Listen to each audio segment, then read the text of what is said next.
Voici l'âme la plus nulle de Call of Duty Mobile. Coucou les gars, alors si tu veux être nul en Battle Royale précisément sur Call of Duty Mobile, prends cette âme-là. Si tu veux vite mourir, faut prendre cette âme. En passant les gars, n'oubliez pas de rejoindre mon groupe pour les recherches de CP, le lien est en bio, cliquez-y.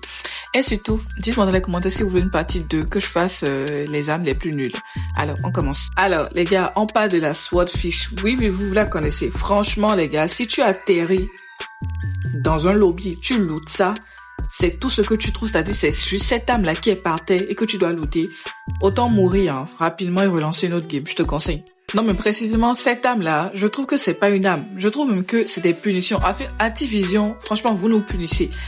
Même la M4 du sol fait mieux le travail que cette âme. Elle est hyper nulle, archi nulle, les gars. Déjà, vous-même regardez, la Swordfish, c'est déjà à rafale. Donc, tu perds les duels rapidement. Déjà, c'est une âme à rafale, comme j'ai dit. Et déjà, ça fait déjà un gros handicap. D'accord? Parce que ça tire en rafale. Or, en BR, vous savez que les combats sont super rapides et imprévisibles. Or, les rafales c'est-à-dire les rafales vont te faire perdre des duels rapidement.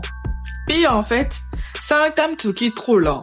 Donc, du coup, en fait, si une seule rafale ne touche pas bien, en fait, t'es mort.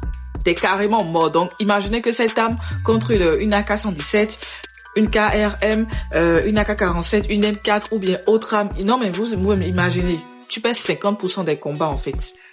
Je ne sais pas, peut-être dans les commentaires, vous allez me dire qu'elle est faite pour MJ. Mais même si elle est faite pour MJ, je n'ai jamais vu un joueur, je n'ai pas encore vu de joueur en MJ utiliser cette arme. Non, franchement, les gars, je vois peut-être la Fennec, USS 9, des autres armes, mais cette arme-là, précisément avec une autre arme, j'ai oublié, voilà, une certaine Vago, je n'ai jamais vu de joueur MJ utiliser ça. Je ne sais pas si je suis la seule, mais qui sont ceux qui utilisent vraiment cette arme en MJ? Moi, je connais pas. Si on a, dites-moi dans les commentaires.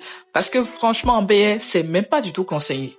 Bref, les gars, si tu veux survivre en BR, je te conseille franchement d'éviter cette arme. Si tu veux souffrir, en tout cas, faut la prendre. Dites-moi dans les commentaires, les gars, ce que vous en pensez. Dites-moi l'âme que vous détestez si vous voulez une partie 2 d'une autre âme nulle. Et n'oubliez pas de liker, de republier. Peace out!